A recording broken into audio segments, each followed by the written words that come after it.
भाई ये दुनिया जो है, जो ताकतवर लोग होते हैं वो एक नाइंसाफ़ी करते हैं। तो ये अच्छा काम है आपके नज़दीक, तो नेचर नाइंसाफ़ी पे मबनी है। अरे मेरे भाई, आप नेचर की कहाँ बात कर रहे हैं, तो इंसान की बात कर रहे हैं। तो फिर जब मैं इंसान की बात कर रहा था आप नेचर की बात करने लग गए। क्रॉस एग्जामिनेशन नहीं। हाँ, अब आप मुझे बोलने नहीं देंगे तो अलग बात है, आप बोलिए, मैं मुझे कोई चीज़ नहीं। जी नहीं, ये क्रॉस एग्जामिनेशन।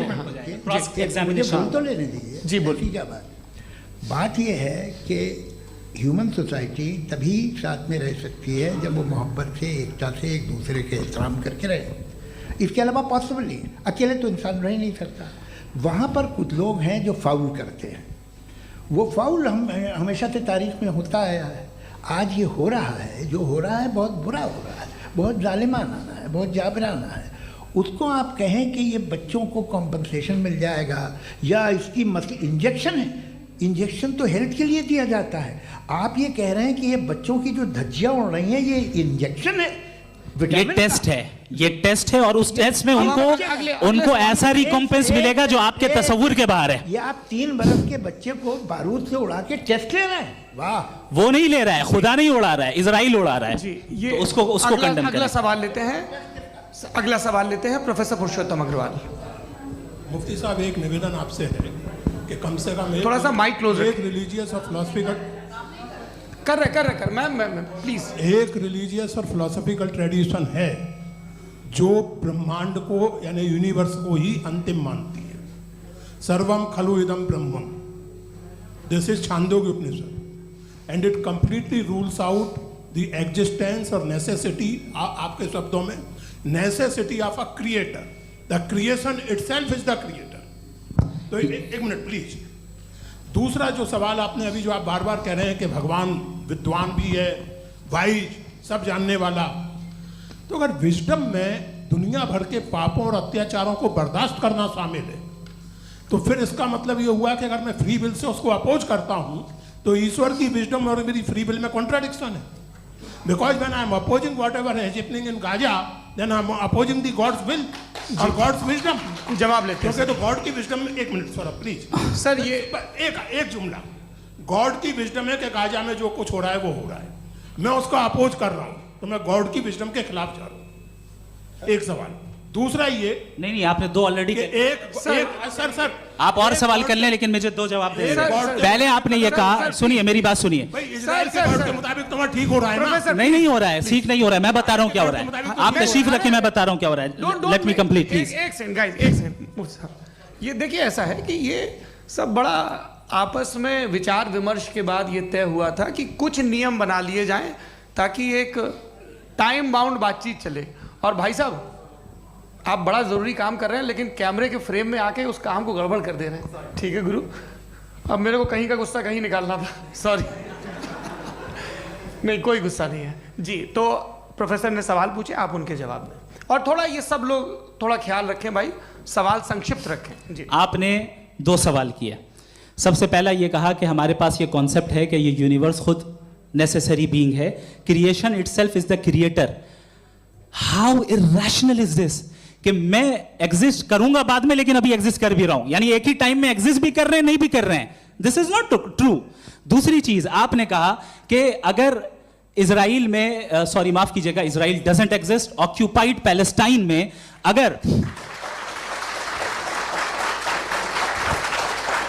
अगर ऑक्यूपाइड पैलेस्टाइन में बच्चों को मारा जा रहा है फ्री विल की वजह से और गॉड नहीं रोक रहा, ये कॉन्ट्रडिक्शन है। ये बताइए कि एक एग्जाम में एक बच्चा गलत आंसर लिख रहा है, सुनिए, एग्जामिनर चाहे तो रोक सकता है, क्यों नहीं रोक रहा है?